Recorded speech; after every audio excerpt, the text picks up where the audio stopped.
তেলটা গরম হয়ে গিয়েছে, এর মধ্যে আমি এক এক তেজপাতা দিলাম, জিরে ফোড়ন দিলাম,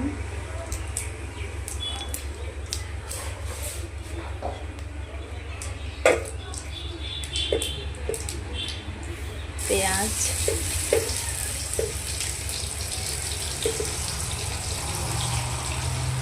এগুলো একটু ভেজে নিচ্ছি।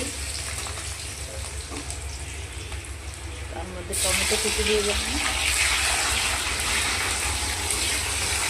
এটা একটু ভেজে নিতে হবে।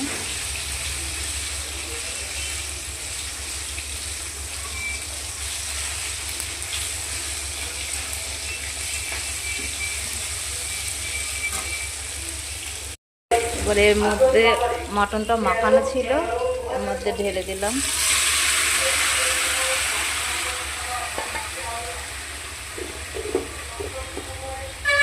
এর মধ্যে পেঁপে দিলে খেতে খুব ভালো লাগে।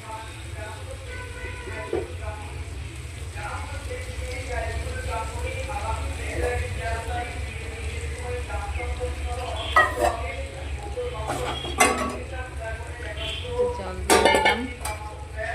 এবার একটু নাড়িয়ে ভালো করে মটনটাকে কষিয়ে নেব ঢাকা দিয়ে। এই যে মটনটা কি সুন্দর কষানো হয়ে গিয়েছে, তেল ছাড়ছে।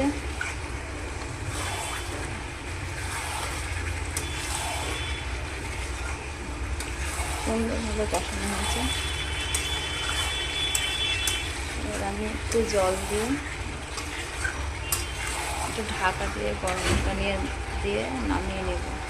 বন্ধুরা, আমার টেস্টি মাটনটা রেডি হয়ে গিয়েছে। এবার সকলকে পরিবেশন করব। টাটা।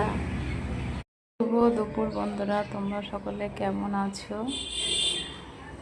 তোমার দাদা ভাইয়ের জন্য ভাত বেড়েছি, ভাত, বরবটি ভাজা, বেসনের বড়া আর মটন।